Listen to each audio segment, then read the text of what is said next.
kompaniya ta'sischisi o'z ulushini olib ketmoqchi. Bu qanaqa soliq risklariga olib keladi va bu qanday tartibda amalga oshiriladi? Bugun shu haqida gaplashamiz. Birinchi navbatda ushbu sanaga biz kompaniyaning sof aktivlarini aniqlashtirib olishimiz kerak. Sof aktiv o'zi nima?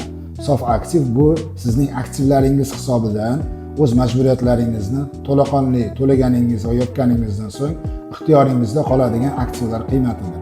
Agar ushbu aktivlar qiymati korxona ta'sischisi kiritgan ulushdan ko'p bo'lsa, siz soliq to'laysiz. Agar kam bo'lsa, siz ushbu qiymatgacha ustav fondingizni kamaytirishingiz kerak. Bu o'z navbatida soliq to'lovlarini iqtisod qilishga va hujjatlarni to'g'ri rasmiylashtirishga asos bo'ladi.